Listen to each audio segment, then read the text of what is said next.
Let me start with a question that cuts right to the heart of what it means to be human. If there were something worth protecting with your very life, what would it be?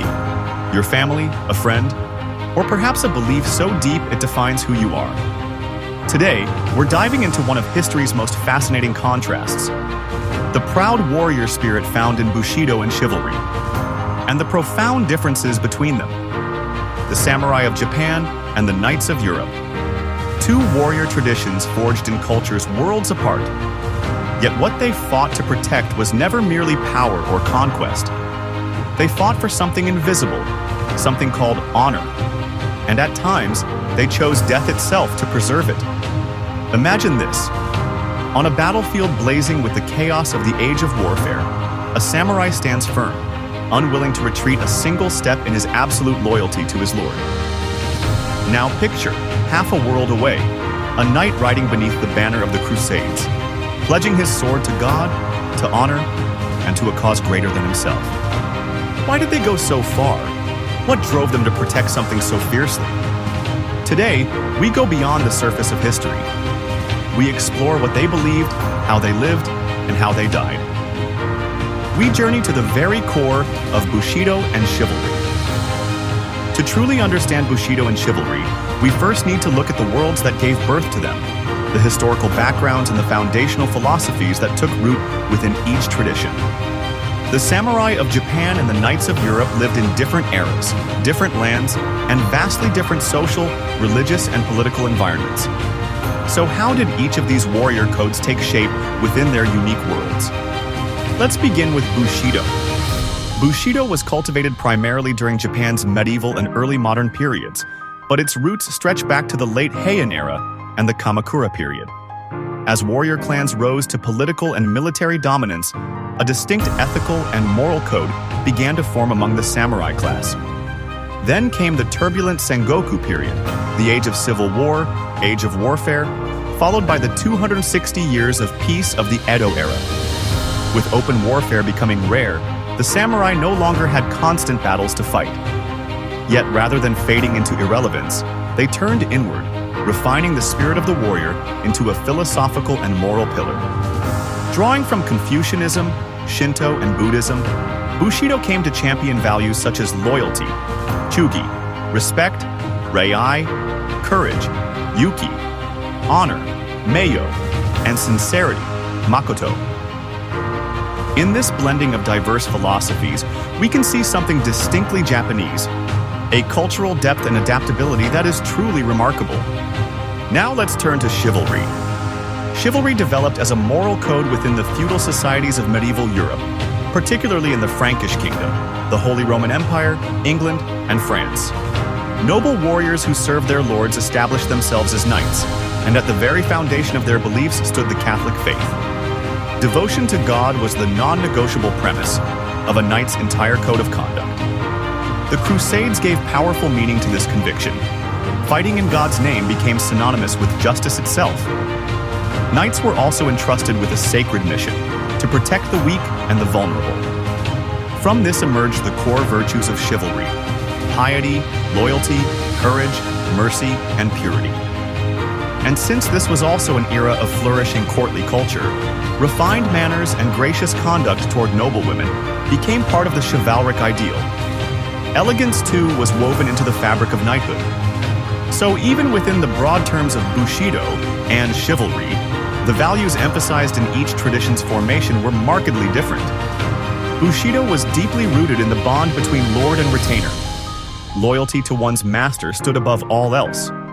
Chivalry, by contrast, was built upon service to God and sacred ideals. Its religious dimension was unmistakable. Yet the two traditions share a remarkable number of common ground as well. Both placed enormous weight on courage. For the samurai, this meant ferocity on the battlefield. For the knight, it meant bravery in duels and on crusade. Both also emphasized courtesy and dignity. Just as a samurai was expected to bow before drawing his blade, a knight performed proper ceremony before a duel or tournament. And perhaps most powerfully, both were defined by the concept of honor. For the samurai, honor was inseparable from the way one lived and died. How rightly you lived and how rightly you fell was the very measure of your worth. For the knight, honor meant standing blameless before God and embodying the ideal of noble society. Cowardice and betrayal were absolutely unforgivable. Despite their different social structures and cultural contexts, both Bushido and Chivalry drew a strict and unwavering line that defined what it meant to be truly human. And this brings us to a crucial distinction: the nature of loyalty itself, and how that loyalty shaped each tradition's sense of honor and attitude toward death. In Japan, the samurai pledged absolute loyalty to a single individual, his lord. In Europe, the knight swore allegiance not only to his lord, but to God and the church as well. This fundamental difference rippled outward, shaping each warrior's aesthetics, code of conduct, and even his relationship with death. Let's explore that contrast more deeply. In the context of Bushido, loyalty, chugi, was expressed as a profound and unbreakable bond rooted in the lord-retainer relationship. Throughout the Sengoku period, countless stories were told of warriors who willingly gave their lives for their masters without a moment's hesitation. For them, dying for one's lord was not a sacrifice. It was simply the natural order of things. When a lord fell in battle, avenging his death was considered a sacred duty. In some cases, following one's lord into death, known as junshi, or ritual suicide upon a master's passing, was even celebrated as the ultimate expression of a samurai's devotion. This was loyalty in its most absolute personal form. The loyalty sworn by European knights was a different matter entirely. While feudal allegiance to a lord or king certainly existed, it was layered with something more: loyalty to God. Knights bore the mission of defending the Christian world, and it was the execution of God's will, not merely service to a human master, that was considered the highest honor. Especially during the age of the Crusades, countless knights are depicted riding forth under the banner of reclaiming the Holy Land from the infidel. For them, taking up the sword for God was the ultimate act of loyalty, surpassing even their duty to earthly lords. This difference showed up clearly in how each warrior actually behaved. A Japanese samurai who betrayed his lord faced annihilation, not just for himself, but for his entire clan. During the early modern period, the strict maintenance of the feudal hierarchy demanded rigid loyalty, and this loyalty became increasingly formalized over time. Even the institution of Sankin Kotai, the system requiring feudal lords to alternate residence between their domains and Edo, functioned as a mechanism to confirm the loyalty of vassals to the shogun. European knights also operated within feudal bonds of loyalty, but those bonds were not always absolute. During conflicts like the 100 Years' War between England and France, knights sometimes shifted allegiances based on family interests, financial considerations, or political alliances. However, betraying the teachings of God was an entirely different matter, a grave sin that could result in trial by the church and severe punishment. So while Bushido expressed loyalty as an intensely personal oath to one's lord, chivalry operated within a dual framework: loyalty to both God and earthly master, making it a more complex, layered form of devotion. This doesn't mean that samurai loyalty was somehow deeper, or that chivalry was nobler because of its religious dimension. Both traditions simply embodied loyalty in the form most fitting to their time and society. With this understanding of loyalty in place, let's now turn to the concept of honor, and how each tradition approached death. Loyalty and honor are deeply intertwined, and both served as the great pillars of a warrior's philosophy. Yet in the East and the West, the very meaning of honor, and the approach to death, carried subtle but significant differences. For the samurai, honor was inseparable from the way one lived. Japanese warriors tended to place supreme value not on the opinions of others, but on the integrity of their own convictions. Honor was considered more precious than life itself. To lose it was considered worse than death.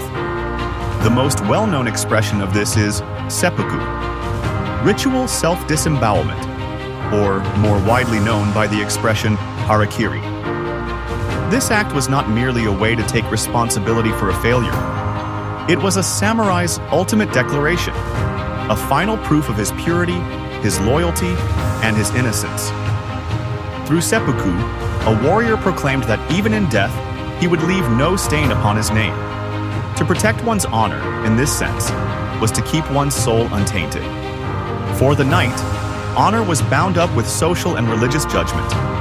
A knight who committed a dishonorable act risked condemnation from God, the church, and the secular world of lords and courtly society alike.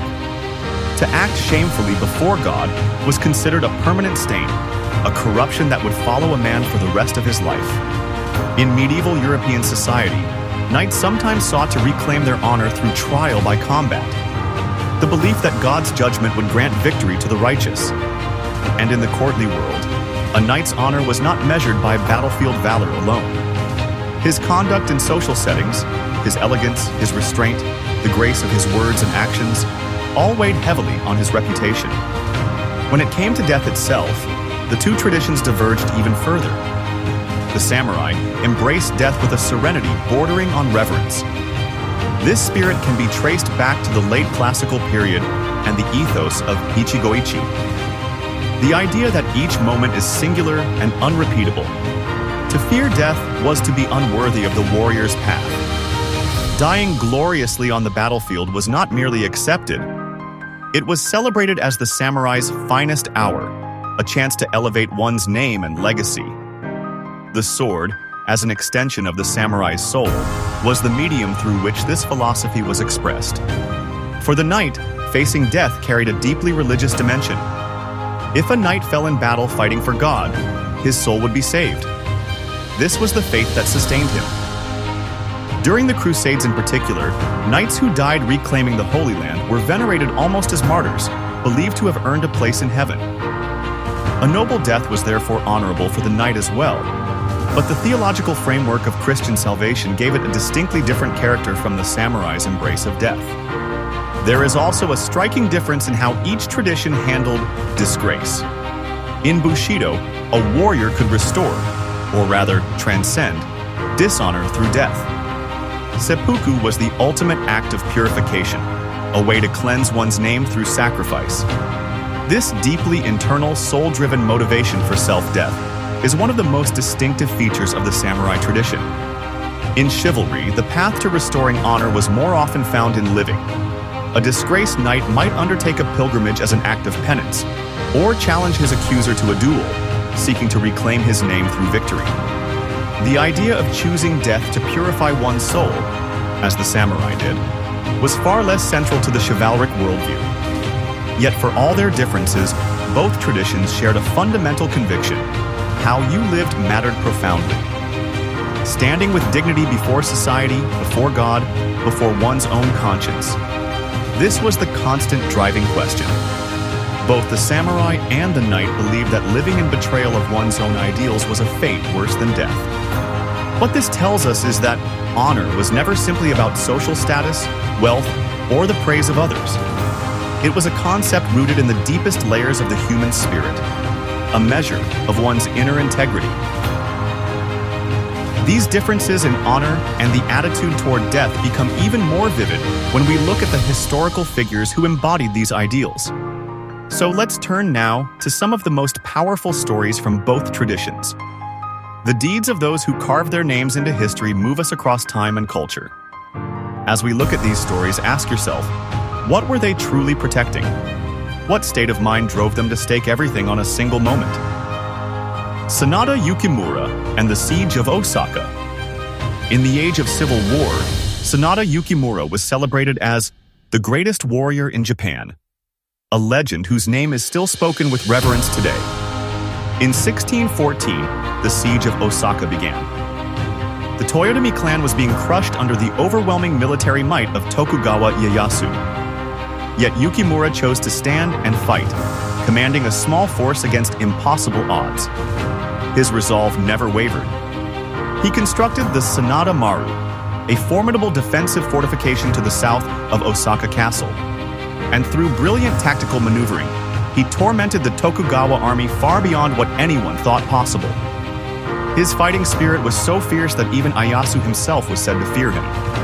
When the summer siege of Osaka finally came, Yukimura launched a desperate charge directly into Ieyasu's main camp, fighting with every last ounce of his strength. He fell in battle, but his final stand became the eternal symbol of a samurai who honored his lord and upheld his name to the very end. Sanada Yukimura's life speaks to us across the centuries. The courage to hold true to one's convictions, even in the face of certain defeat. The 47 Ronin, Chushingura. In the Genroku era of the early modern period, the incident involving Asano Naganori and Kira Yoshinaka gave rise to one of Japan's most beloved tales of loyalty. Chushingura, the story of the 47 Ronin. After their lord was forced to commit seppuku, a fate they believed was unjust, his loyal retainers spent years in careful preparation before launching a night raid on Kira's mansion to avenge their master's honor. To modernize, it may read as a revenge story, but within the framework of Bushido, avenging one's lord was a profound act of loyalty, perhaps the highest a retainer could perform. After the raid, the 47 Ronin turned themselves in and were ordered to commit seppuku. They did so with dignity, completing their duty as warriors. Their unwavering loyalty and their honorable end moved the hearts of the Japanese people deeply, and their story has been retold through kabuki, novels, and film for centuries since. Richard the Lionheart. Among the most iconic figures of the age of chivalry, Richard I of England, known as Richard the Lionheart, embodied the knight's ideal with extraordinary force. He led the Third Crusade, facing the formidable Saladin and his Islamic forces with fearless determination. What set Richard apart was not only his battlefield courage, but his insistence on fighting with honor, even toward his enemy. He is said to have shown genuine respect for Saladin, refusing to resort to treachery or underhanded tactics. This was chivalry in action.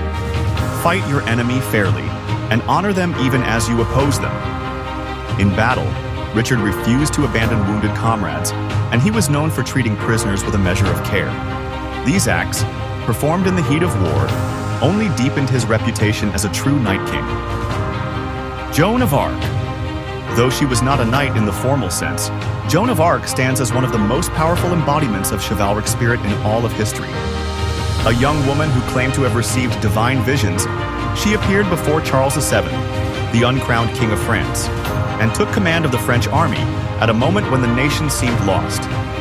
She led her forces to stunning victories before being captured, tried as a heretic, and burned at the stake. Her life was a storm of courage, faith, and tragedy. Though she never received a formal knighting, her absolute devotion to God, her fierce determination to save her homeland, and her fearless spirit in the face of death spoke directly to the deepest values of chivalry. Looking at these figures, Yukimura, the 47 Ronin, Richard, Joan, what strikes us is this. Their stories are not simply tales of military prowess. They are stories of human beings under impossible pressure, choosing to hold true to something they believed in more than their own survival. Their ideals were not merely spoken, they were lived, and in many cases, died for. As we near the end of our journey today, I want to reflect on something that often goes unspoken when we discuss these warrior traditions: beauty. War is, by its nature, brutal and bloody. Yet there is something about the samurai and the knight, in their bearing, in their conduct, in the way they face their final moments, that carries an undeniable quiet beauty. And this beauty is not merely a matter of ornate armor or graceful movement. It runs far deeper than that. It is the beauty of a spirit that refuses to compromise. For the samurai, beauty was found in purity, in the willingness to let go cleanly and without regret. Japan's aesthetic concepts of mono no aware, the bittersweet beauty of impermanence, and wabi-sabi, the beauty found in transience and imperfection, are deeply connected to the spirit of Bushido. The warrior who falls gloriously in battle, like cherry blossoms scattering at the height of their bloom. This image is not merely poetic. It is a philosophical statement about what makes a life meaningful. The Japanese sword itself is a masterpiece of this aesthetic. The katana, with its razor-sharp edge and elegant curve, is recognized the world over as a work of art. For the samurai, the sword was not a weapon. It was the vessel of his soul. Every movement, every gesture surrounding the drawing of the blade was stripped of all excess, refined to its most essential, most beautiful form. For the knight, beauty was expressed through elegance and nobility. The tournament grounds, where knights clashed in spectacular displays of lance and horsemanship. The grand halls of castles filled with music, dance, and courtly ceremony. These were the stages on which a knight demonstrated not just his strength, but his refinement. Intricately crafted armor, heraldic shields, and richly woven tapestries were not mere decoration. They were expressions of a culture that sought to elevate warfare into something approaching art. The courtly love tradition, too, shaped the chivalric ideal of beauty. The knight who escorted a lady with gentle care, who spoke with eloquence, who showed tenderness to the vulnerable. This was the fullest expression of knightly grace. But here is what matters most. Neither the samurai nor the knight was pursuing beauty as an end in itself. At the core of their discipline was a far more demanding question. How far can I hold true to my own convictions? The samurai found beauty in the purity of a soul that does not flinch from death. The knight found beauty in the dignity of standing unblemished before God. Both, in the end, believed that true beauty was not found in outward decoration, but in the integrity of one's inner life, in the refusal to betray one's own values no matter the cost. This is a truth that reaches far beyond the medieval world. In our own lives, we speak of beauty often. But how often do we weave spiritual value into that word? Perhaps the most enduring beauty is not found in fashion or appearance, but in the way we treat others, in the sincerity with which we face challenges, in the quiet accumulation of small acts of integrity.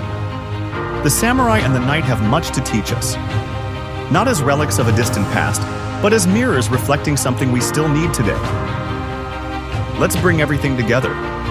Today, we explored the differences between Bushido and Chivalry, two warrior codes born from vastly different worlds, yet united by a common pursuit: how to live with pride. The samurai society of Japan was built around the lord-retainer bond. Loyalty to one's master was the supreme virtue, and a samurai's honor was measured by the purity of his commitment, a purity so absolute that death itself was sometimes chosen to preserve it. The knightly society of medieval Europe was shaped by the dual demands of religious and feudal loyalty.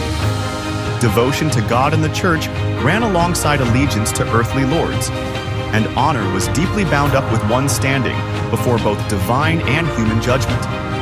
This framework guided knights toward a vision of noble, sacred service. Yet for all their differences, both traditions converge on a single, timeless truth. The way you live matters. What you protect matters.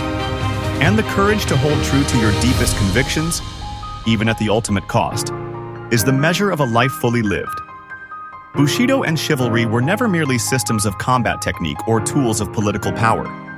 They were answers, hard-won, blood-tested answers, to the most fundamental questions a human being can ask. How should I live? What is worth protecting? And who do I want to be? Thank you so much for watching all the way to the end. If you found today's video interesting or thought-provoking, please consider giving it a like and subscribing to the channel. It truly means a great deal and helps us keep creating content like this. Until next time, we'll see you in the next video.